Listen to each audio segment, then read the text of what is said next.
Welcome back to Vegas Live with Ninon, and apparently everything is perfect. So if we have any complaints, don't tell me. I don't want to know. Just kidding. We have Geo with us. Geo is actually from a band called Driven. Driven has been around for many, many years. Well, it's been around. I call it many years. Okay, well, that's many years. In dog years. Yeah. And dog years. In dog years. Dog years about 75. Oh, Geo has a sense of humor. I like that. How are you? And it's so early too. Yeah, it's too early for you, for us right? musicians, you know. It's funny. I was just saying to me, "You coming on the show by yourself?" And he said, "Yes." And I said, "Well, why?" Because you have a group. And he said, "Well, they're all sleeping and they're all doing this." And you know something? That's Vegas, isn't it? It doesn't really come out until about 1, 2, 3 o'clock.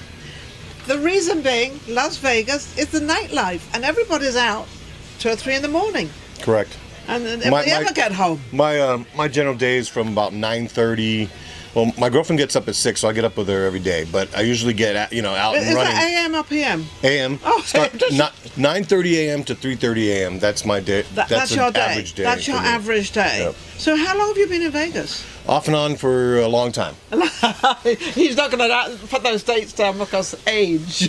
Well, see, I was in the hotel business for a long time, so I traveled and worked in hotels in various states. What did you do in the hotels? Pretty much everything. Everything, front of the house, back of the house, whatever. So you know how to run a house? Oh, yeah. So if Vegas Live with you never buys a hotel, guess who's running I'm retired from there. Oh, you're retired. you just want to be driven. That's it. I got my own little company right now. I have a house production company. We do audio and visual production, everything from recording to logos to websites, whatever. So that's basically Driven's my number one thing, and then my business I do to bring. So you bring can an extra help me. income. Well, listen, I've got a bit of a dilemma going on. I heard you talking about it. Yeah, I've got a dilemma of getting a logo. So maybe you can help. Help Leandra. I'll send you guys some ideas. Send her some ideas because I want something, and then I'm looking for a 15. Oh, I don't know. The entree of coming into the show. I want something very short. Like a teaser? Like or a little intro? teaser. Intro. Okay. It's the intro that comes in. Something like that, which has to be very. How long should those be, by the way? I would say 10, 15 seconds. Yeah, they have to be very, very short, but to the point. Correct. And then you have it going out at the end as well, or a different one going out at the end. A lead in and a lead out. That's what I'm looking for. Oh, great! You've just made my day. Now let me make your day, because I understand Vamp is one of the greatest places to play in Vegas. Vamp is really, really, really high. If you can play at Vamp, you kind of made it in Vegas. You have a gig coming up at Vamp. Correct. When? Friday night. This coming Friday? Yep. Awesome. And that's we did a rehearsal last night. We rehearsed on Thursday, and then Friday we're playing with Cracker Man and Tinnitus, which is Jeff from Blue Man Group, one of the drummers. One of the drummers. They have Uba Shell, and then he has his own thing as well. And they haven't played in Vegas. He's been on tour in Japan, I believe, for about 6 or 8 months. So they're doing their comeback show, and we're opening up for them. So. And you're opening up for them. And it should be a packed house. Yeah. That is Friday. Yep. What time will you be on? We'll be on about 9:30. 9:30. Still late. That's amazing. So, well, like you were saying. Let me ask you a question. You rehearse, you do all these things and everything. Then you get a gig like this. I mean, you must be so excited because you know where it leads to. You know what it is.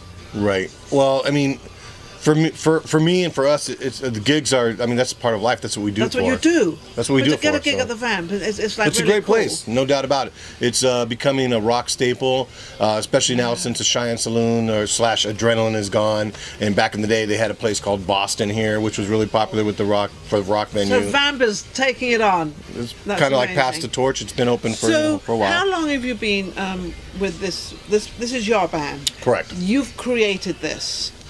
Why? Because I can't stop. I love it.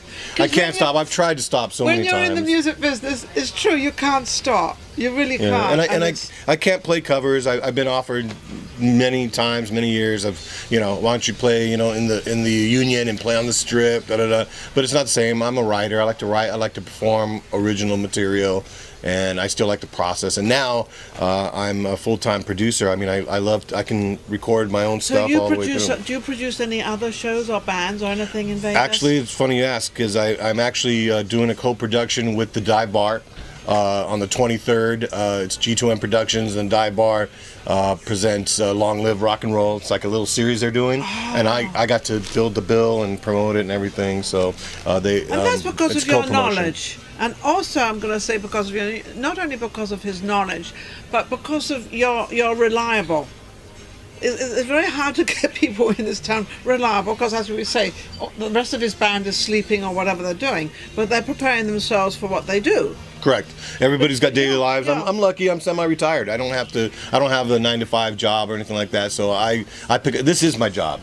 Yeah. So I He's do working it right now. Exactly. He's promoting. You're promoting right now. Absolutely. Absolutely. Yeah. So what else have you achieved in your writing? Have you written for?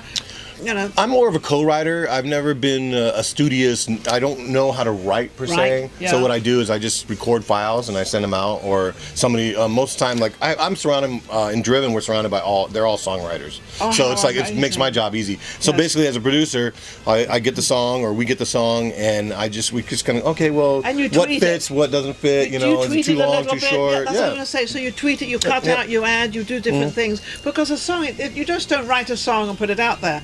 There's a lot of processes it goes through, correct? Correct. But that's not. Every instance is different. Some of the best songs in history have been written in 5 to 10 minutes.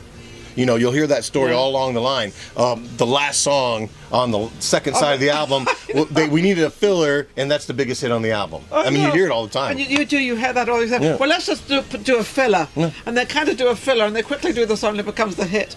Biggest hit they ever made. Yeah. Isn't it funny? Because sometimes when you do a recording, your first recording is best. The best one. Sometimes it's after doing several after that because you're trying so hard to make it right, but the first one is kind of off the cuff. See, and Ninon, that's part of the beauty of art and music is that it doesn't really have any rules. Sometimes you just pull out that song and it's ready to go. Yeah. You're just like all sit around and go, wow, that's great. Yeah. And then sometimes you pull out a song and you struggle with formulating it, so it takes longer. And that's true, but also when you've got a band up there and sometimes when they'll make a mistake or they miss something, only the band knows it. The audience has no idea that you did something wrong. And that's a funny thing because when you have a speech and you say something different to what you were going to say, and you think, oh, I made a mistake. Well, they don't know you made that mistake. Correct. We're always our own biggest critics. Aren't we? Don't we kick ourselves all the time? I think a little too much, but that's part of the competitive nature and the artistic nature. I'm sure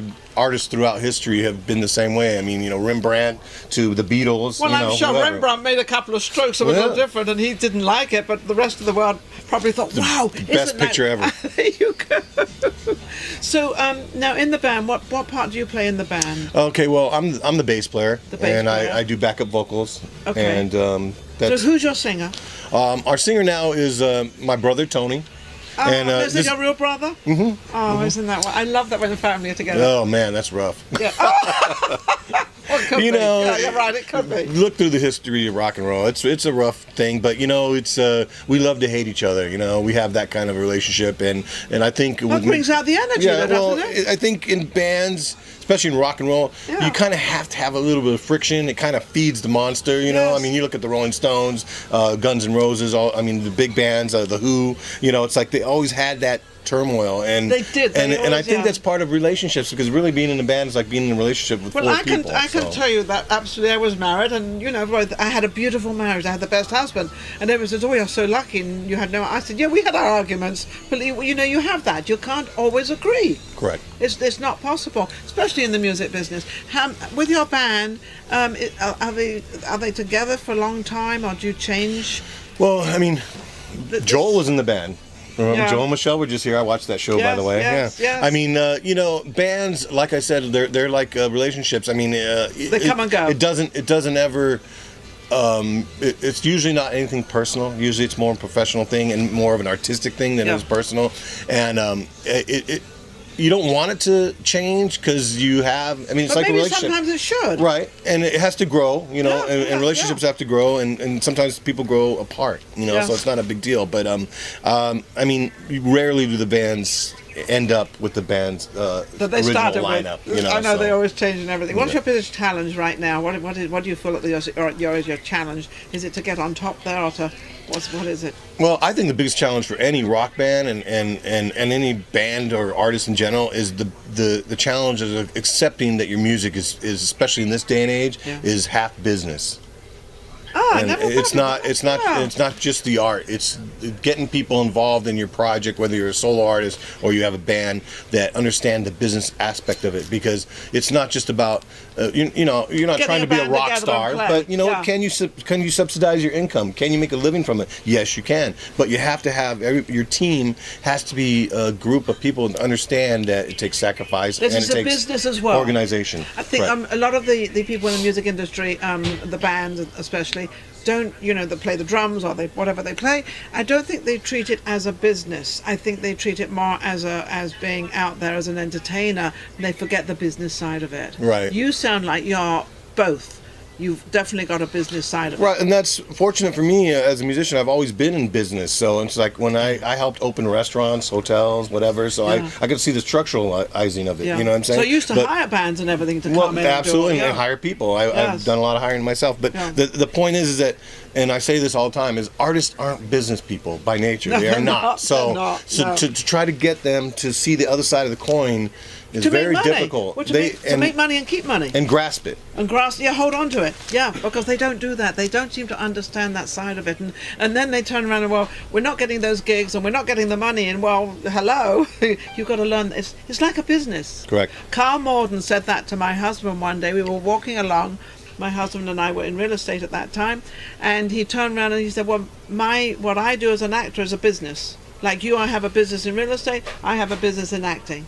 I'm not only an actor, I'm a business person as well, because this is what I do for a living. And I don't think most people understand that. No, they don't. They think they're on the screen and they do all these crazy, like you're out there, you're playing. I saw a post the other day. It said, everybody wants to eat, but nobody wants to hunt.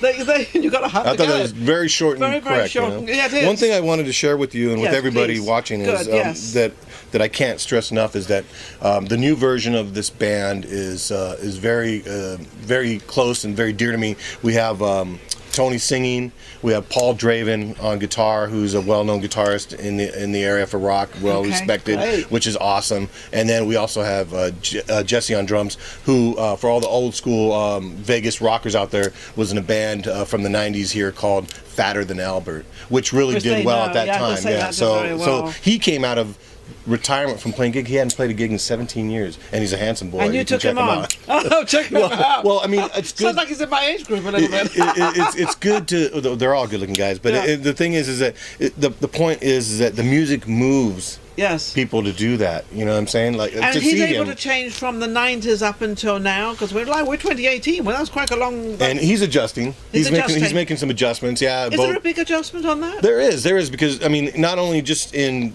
playing gigs again, but the lifestyle, but then also the modern equipment and gear.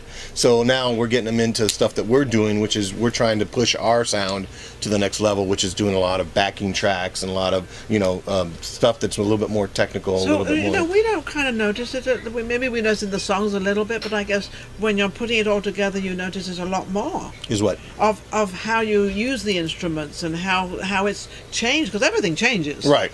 So it has changed. Well, yeah, and mostly it's changed in the way that so many different genres are starting to mix together. It started way back, in the early 90s, late 80s, but then it slowed down and everybody got kind of pushed to a certain genre, and now it's starting to go back again with like Prophets of Rage and stuff like this, where bands are meshing different genres. Yeah, and that's like putting jazz and classical music together.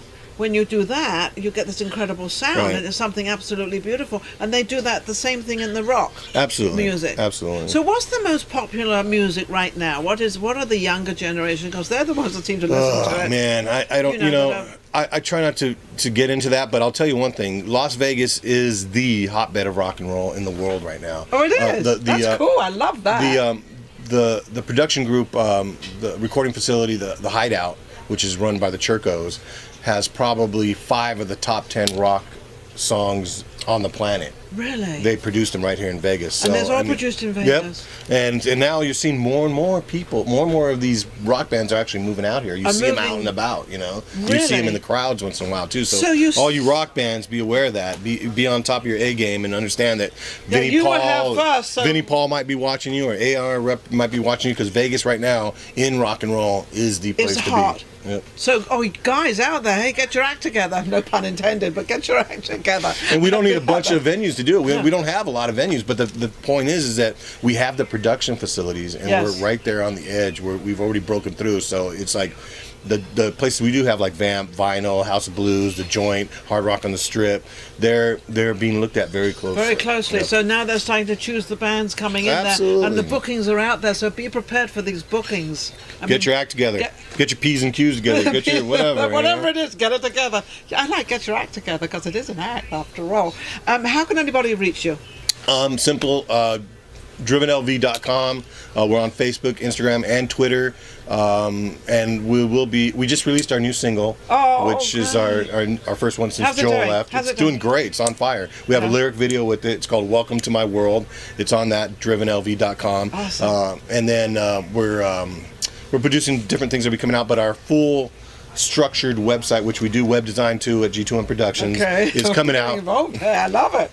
Be friendly with this guy. We're launching our full capacity website in the next couple of weeks, which will have a store on there for merchandise, have ways to buy our music, so you've got whatever, music, and you've got merchandise, and you've got. You can sign up on our email. All that kind of I can say is get driven. Just go to Driven. That's all you have to Anybody can be driven, right? Yeah, I can be driven. I can sit back and be driven easily. Sit back and listen to your music. Oh, man. You're amazing. I think it's wonderful having you on. Absolutely amazing. Thank you. Stopping this man, but he is one of those people that actually takes the music industry as a business as well. Remember that. Sit back and think, well, wait a second, this is a business for me as well. We'll be right back. Vegas Live with Ninon.